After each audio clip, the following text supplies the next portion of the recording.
Ladies and gentlemen, we're here to confront a truth you already know deep down, a truth that whispers in the back of your mind every time you shy away from responsibility, every time you justify inaction. Today, we're going to kill your excuses, and in doing so, unlock the potential that's been buried beneath layers of self-deception. First, you must own your circumstances completely and unequivocally. This is a principle that many people resist because it feels like an attack. It's not easy to look at your life, the challenges you face, and the failures you've experienced and admit, this is on me. But until you do, nothing will change. We live in a world that rewards blame shifting. It's easy to point fingers at your upbringing, at your parents, at your boss, at the economy, at politics, at genetics, or even at bad luck. The excuses are endless, and they all feel valid in the moment. But let's ask the uncomfortable question, does assigning blame ever actually improve your situation? Of course it doesn't. All blame does is remove your sense of agency. When you blame others, you give up your power to change anything. You're effectively saying, I'm not in control of my life, these external factors are. And when you surrender control, you accept stagnation. Worse, you make yourself a victim not just of circumstances, but of your own mindset. That victim mentality is a trap. It keeps you stuck, resentful, and bitter. Now, I'm not saying that the circumstances of your life are fair. They're not. Some of you were dealt a tougher hand than others. Some of you have faced traumas, losses, or injustices that were not your fault. I'm not here to diminish that reality, but here's the brutal truth: fairness doesn't matter. The world doesn't operate on fairness, it operates on consequences. You can lament the unfairness of your circumstances, or you can take responsibility for what happens next. One of these choices leads to growth. The other leads nowhere. Let's talk about what ownership really means. It's not about blaming yourself for everything that goes wrong. Ownership is not self-flagellation, it's self-liberation. When you take ownership, you're not saying it's all my fault. You're saying, it's my responsibility to change this. There's a profound difference. Fault looks backward, responsibility looks forward. And it's in that forward-looking stance where all your power lies. Taking responsibility is difficult because it demands that you confront uncomfortable truths about yourself. It forces you to admit that you've made mistakes, that you've wasted time, that you've been complicit in your own setbacks. Nobody wants to do this because it's painful. But pain, when faced directly, is transformative. It's a signal that something needs to change. The more you avoid it, the more it controls you. Let me give you an example. Imagine you're struggling financially. It's easy to blame external factors, the job market, your employer, the cost of living. And while those factors are real, they're not the whole picture. Have you been reckless with spending? Have you developed skills that are in demand? Have you sought out new opportunities, even if they're uncomfortable or inconvenient? These are tough questions, but they're necessary ones. Because until you ask them and answer them honestly, you'll remain stuck. Taking ownership means saying, this is my financial situation, and it's up to me to improve it. That doesn't mean the road will be easy, but it does mean you'll be moving forward instead of standing still. Ownership also applies to your relationships. How many of you have blamed a failed friendship, marriage, or partnership entirely on the other person? They didn't understand me, they were selfish, they let me down. But have you looked at your own behavior? Did you communicate honestly? Did you show up as your best self? Did you meet the other person's needs, or were you too focused on your own? Ownership in relationships doesn't mean taking all the blame, it means taking your share of the responsibility. It means asking, what could I have done differently, and committing to doing better in the future? When you own your circumstances, something extraordinary happens. You stop waiting for external solutions. You stop hoping that someone or something will come along to rescue you. Instead, you become the active force in your own life. You start looking for opportunities instead of obstacles. You stop seeing problems as roadblocks and start seeing them as challenges to overcome. And here's the paradox: when you take full ownership of your circumstances, you become more powerful, not less. Responsibility doesn't weigh you down, it lifts you up. It gives you clarity, focus, and direction. It allows you to stop wasting energy on excuses and start investing that energy in progress. So ask yourself, what part of your life are you not owning? Where are you pointing fingers when you should be pointing at yourself? This isn't an accusation, it's an invitation. An invitation to step into a version of yourself that is stronger, braver, and more capable.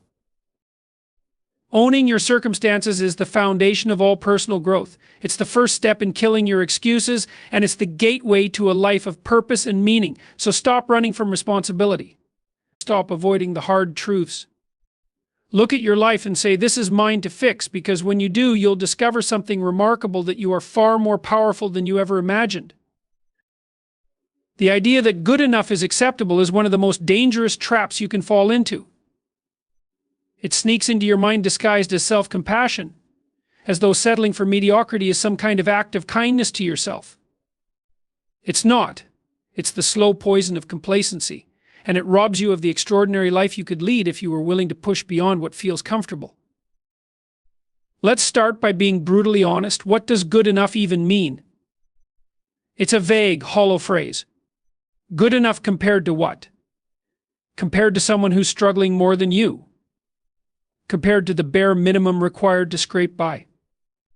Good enough is a moving target that's always set by the weakest standards, and yet so many people cling to it because it allows them to justify inaction. We've all told ourselves this lie at some point: I'm doing okay. Things aren't great, but they're not terrible. But let me ask you, is that the kind of life you want? One that's just okay? Or do you want to live a life that's rich with purpose, passion, and achievement? The truth is, good enough is a convenient excuse to avoid the discomfort of growth. It's a mental cushion that keeps you from having to confront the fact that you're capable of more but choosing to settle for less. Human beings have an incredible ability to adapt, which is both a blessing and a curse. On one hand, it means we can survive and endure difficult circumstances. On the other hand, it means we can get used to mediocrity and convince ourselves that it's acceptable. Over time, you stop striving because you've normalized the idea that where you are is sufficient. You stop questioning whether you could achieve more, contribute more, or become more. That's the danger of good enough. It lulls you into a state of inertia, where the potential you once dreamed of slowly fades into the background. But here's the hard truth: if you're not moving forward, you're falling behind. Life doesn't stand still. While you're telling yourself that you're good enough, others are out there growing, improving, and evolving. And it's not about competing with them, it's about competing with yourself. Are you better today than you were yesterday? Are you learning, improving, and pushing yourself towards something meaningful? Or are you coasting, hoping that what you've done so far will be enough to sustain you? Settling for good enough is especially insidious because it often feels safe. It's the path of least resistance. You tell yourself that aiming higher is risky, that it might lead to failure or discomfort. And you're right, it might. But here's what you need to understand: the risk of aiming higher is far less dangerous than the certainty of staying where you are. When you settle, you slowly drain the color and vitality from your life. You trade the possibility of greatness for the illusion of security, and in doing so, you rob yourself of the joy and fulfillment that come from pursuing something extraordinary. Think about the areas of your life where you've accepted good enough. Maybe it's your career. You've stayed in a job that doesn't challenge or inspire you because it pays the bills. Or maybe it's your relationships. You've tolerated lukewarm connections because the idea of putting in the effort to deepen them feels daunting. Or perhaps it's your health. You've decided that maintaining the status quo is easier than committing to the discipline required to truly thrive.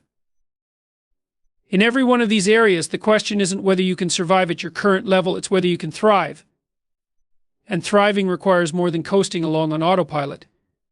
It requires a conscious decision to reject good enough and aim for something higher. It requires setting standards for yourself that are ambitious, even intimidating. Because if your standards don't scare you a little, they're not high enough.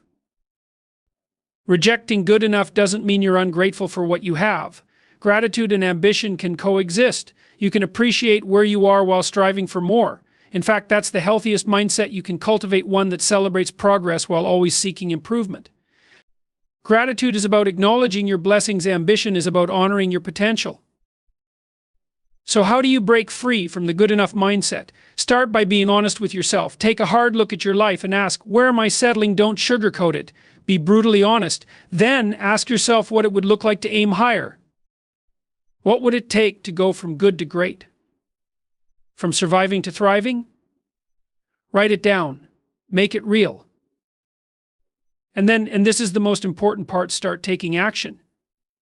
Don't wait for the perfect moment, because it will never come. Don't wait to feel ready, because you won't. Start small if you need to, but say every step you take away from good enough. And toward excellence is a step toward a life of meaning and fulfillment. Here's the enemy of greatness. It's the whisper in your mind that tells you to settle, to stop trying, to be satisfied with less. But you were not made for mediocrity. You were made for growth, for contribution, for greatness. Reject good enough, aim higher. Push yourself further, because the only limits you truly face are the ones you impose on yourself.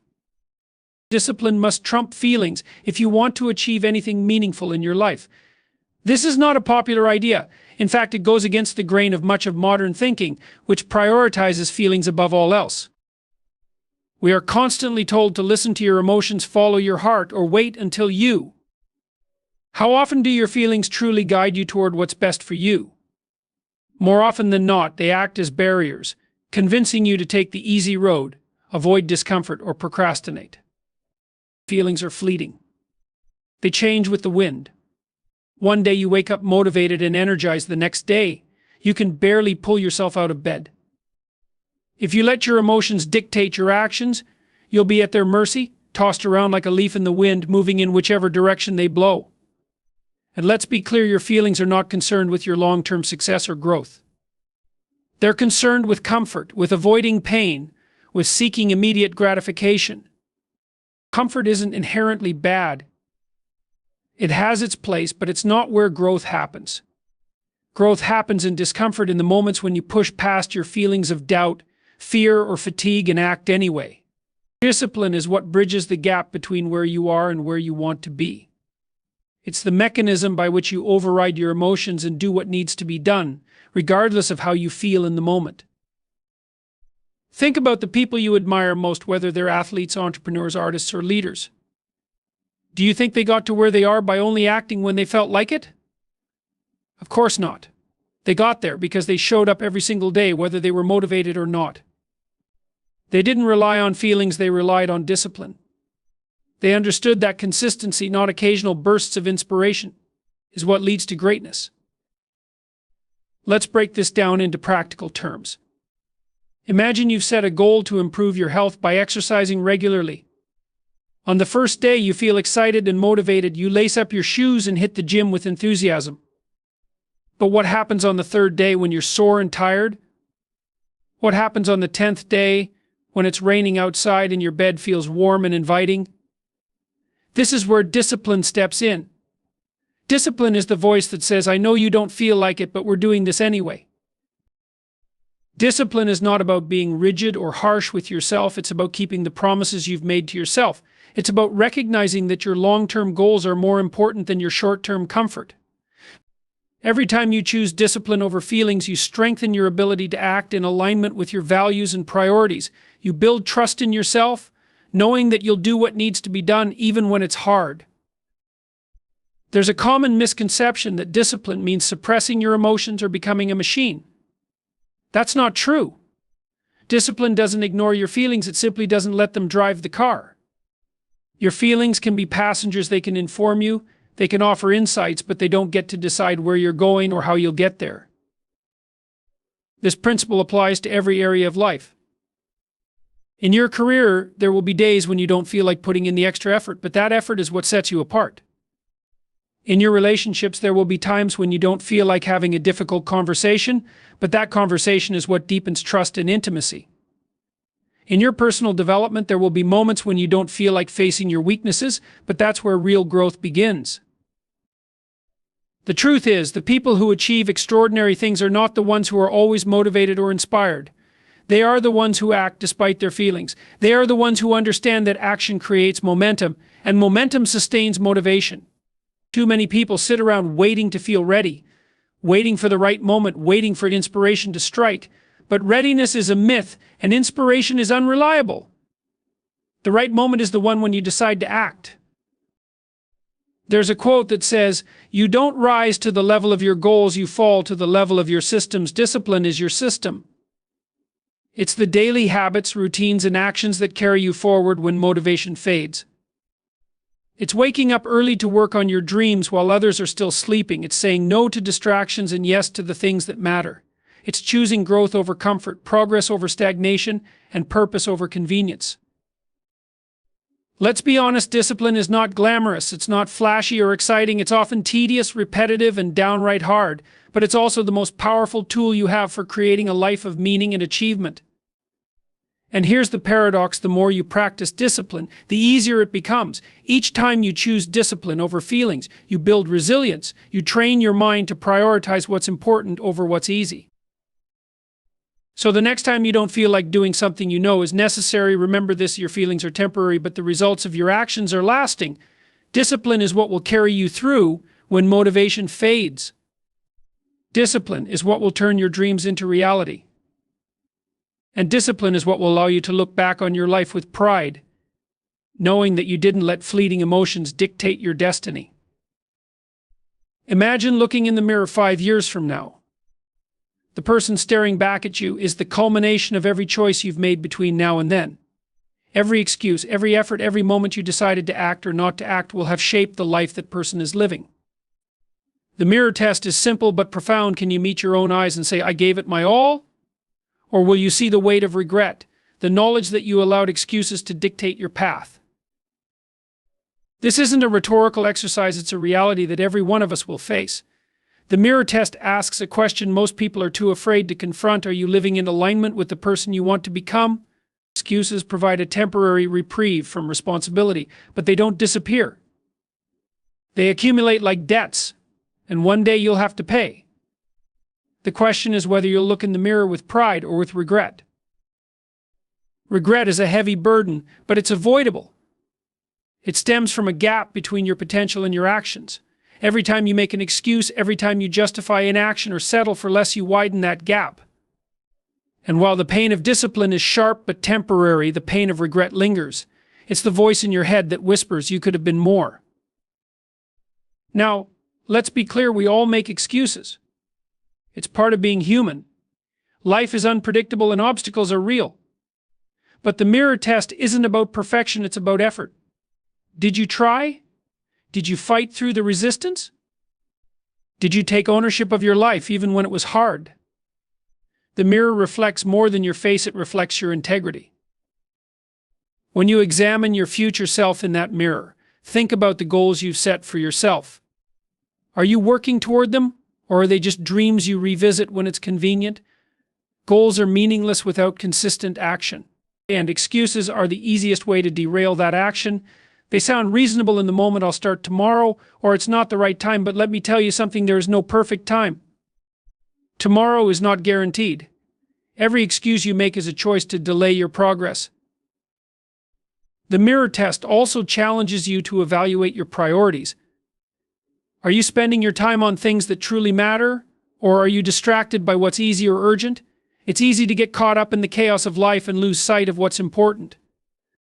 But the mirror doesn't care about busyness, it cares about results. 5 years from now, the excuses about why you couldn't focus on your health, your relationships, or your dreams won't matter.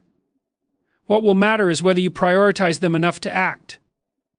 Excuses often stem from fear of failure, fear of judgment, fear of the unknown. But fear is a poor guide for your life. It keeps you in your comfort zone where growth is impossible. The mirror test forces you to confront that fear. It asks, what would your future self say if you let fear hold you back? Would they thank you for playing it safe, or would they wish you'd had the courage to take a risk? Picture this: 5 years from now, you're standing in front of that mirror. You've accomplished your goals not because everything went perfectly, but because you refused to give up. You'll see someone who persevered through challenges, who showed up even when it was hard, who chose discipline over excuses. That version of you is possible, but only if you start making decisions today that align with your highest aspirations. But what if you don't? What if you continue to make excuses? to postpone, to wait for the mythical right time. The mirror 5 years from now will show you a version of yourself that is bitter, disappointed, and burdened by what could have been. That person will know the truth that their life could have been different if only you had acted. The mirror test is not about comparing yourself to others. It's about being honest with yourself. It's about deciding who you want to be and then taking steps, small, deliberate steps every day to become that person. The mirror doesn't lie. It doesn't care about your justifications or your reasons. It reflects reality, and it forces you to face the consequences of your choices. So what do you want to see when you look into that mirror? The answer is entirely up to you. Start by recognizing the excuses you make. Write them down. Call them out. Then replace them with actions. They don't have to be grand or perfect, but they must be consistent. The mirror test is both a warning and a promise. It warns you of the regret that comes from excuses, but it also promises you the pride that comes from effort. The choice is yours. Every day, every decision, every moment is an opportunity to move closer to the life you want. When the day comes, and you stand before that mirror, make sure the person looking back at you is someone you're proud to see. You cannot blame your circumstances for where you are in life. This is one of the hardest truths to accept, but it is also the most liberating. As long as you believe that your circumstances dictate your outcomes, you'll remain trapped, powerless, and stagnant. Circumstances are real. There's no denying that. Life can deal you an incredibly difficult hand filled with challenges, obstacles, and unfair disadvantages. But what matters more than your circumstances is how you choose to respond to them. That choice is always yours, and it is far more powerful than most people realize. Blaming your circumstances is seductive. It feels good in the moment because it absolves you of responsibility. You can tell yourself it's not my fault. I would have done better if only things had been different. But here's the problem that mindset traps you. It places your success, happiness, and growth in the hands of external factors that you cannot control. And when you give away your power like that, you give up the ability to change your life. Life is not fair. That's a harsh reality, but it's the truth. Some people are born into privilege, while others face unimaginable hardship from the start. Some people have access to resources, support, and opportunities, while others must fight for every inch of progress. But fairness has nothing to do with growth. If life were fair, none of us would have the chance to prove what we're truly capable of. It's the very fact that life is unpredictable, challenging, and sometimes brutal that allows us to rise above our circumstances. Think about the people who inspire you. Are they the ones who had everything handed to them? Or are they the ones who faced adversity and found a way to overcome it? The stories that move us are not about perfect circumstances, they're about resilience, determination, and the refusal to give up. Every obstacle they faced became a stepping stone because they chose to make it so. They didn't let their circumstances define them, they defined themselves in spite of their circumstances. When you blame your circumstances, you're focusing on what you don't have. You're looking at the gaps, the limitations, the disadvantages.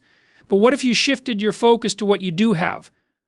What if you started asking, what can I do with what I've got? Instead of dwelling on what's missing, you could be leveraging the resources, skills, and strengths you already possess. This shift in perspective is incredibly powerful because it puts you in a position of control. It reminds you that no matter how limited your circumstances may seem, you always have choices. The truth is, growth often comes not in spite of hardship but because of it. Adversity forces you to dig deep, to discover strengths you didn't know you had, and to develop resilience. It sharpens you, teaches you, and prepares you for challenges yet to come. If you've ever faced a difficult situation and come out stronger on the other side, you've already proven this to yourself. The problem is that many people don't see adversity as an opportunity for growth. They see it as an excuse to stop trying. Let's be honest, blaming your circumstances can feel justified. Maybe you grew up in a difficult environment. Maybe you faced systemic barriers, personal losses, or health challenges. These are real struggles and they deserve acknowledgement. But acknowledgement is not the same as surrender. You can recognize the difficulties you've faced without letting them control your destiny. You can say, yes, this is hard, but I refuse to let it define me. The most powerful thing you can do is take responsibility for your life, not because everything is your fault, but because taking responsibility gives you agency. When you decide that your circumstances do not dictate your future, you reclaim your power. You stop waiting for the world to change, and you start changing yourself. You stop seeing obstacles as roadblocks, and you start seeing them as puzzles to solve. Taking responsibility doesn't mean you'll have an easy path. It doesn't mean you won't face setbacks or failures. What it does mean is that you'll keep moving forward no matter what. It means you'll learn from every failure, adapt to every setback, and keep striving toward your goals. It means you'll stop wasting energy on excuses and start channeling it into action. Here's the hard truth: no one is coming to save you. No one is going to swoop in and fix your circumstances for you. That might sound harsh, but it's actually freeing. It means you don't have to wait for anyone else to act. You don't have to wait for perfect conditions or a stroke of luck. You can start right now with whatever you have and take the first step toward the life you want. Circumstances are the starting point, not the end point. They are the conditions you begin with, but they do not determine where you end up. What determines that is your mindset, your effort, and your choices. You may not have control over where you start, but you have complete control over how you respond, and that response will shape your life far more than your circumstances ever could. So stop blaming your circumstances. Acknowledge them, yes, understand them, learn from them, but do not let them hold you back. Take ownership of your choices. Take ownership of your growth. Because the moment you stop making excuses, the moment you stop blaming your circumstances, is the moment you take control of your life. And in that moment, you'll realize that you are far more powerful than any circumstance you could ever face. In the end, the power to rise above excuses lies within you. Life will throw challenges your way, test your resolve, and tempt you with reasons to stop trying. But excuses, no matter how justified they may seem, are chains that hold you back from your potential. You must kill them completely and without hesitation, because they are the barriers between the life you have and the life you are capable of creating. Discipline must guide your actions when motivation fails. Your feelings are fleeting, unreliable, and often opposed to what you truly need. Yet by choosing discipline, you prove to yourself that you are stronger than your doubts, your fatigue, and your fears. Through discipline, you build momentum and create a life grounded in purpose and action rather than hesitation and regret. When you stand before the mirror of your future self, it will not matter how many excuses you made or how justified they were. What will matter is whether you chose to act in the face of them. Regret comes not from failure, but from the absence of effort, from the knowledge that you let fear, procrastination, or self-doubt steal the opportunities you could have seized. Finally, your circumstances do not define you, your choices do. Life is not fair, but fairness was never the point. Growth comes not from perfect conditions, but from the grit and courage to overcome imperfect ones. Take ownership of your journey, because no one else will. The moment you stop blaming external factors, you reclaim your power to shape your destiny. So decide now, decide that you will no longer let excuses dictate your life. Decide to act with discipline, to confront the mirror with pride, and to rise above your circumstances. Each step you take, no matter how small, is a declaration of your commitment to live fully and unapologetically. You are capable of more than you can imagine, but you'll never discover it if you let excuses win. Kill your excuses, and you'll unleash a version of yourself you never thought possible. That is the path to freedom, to fulfillment, and to becoming the person you were meant to be.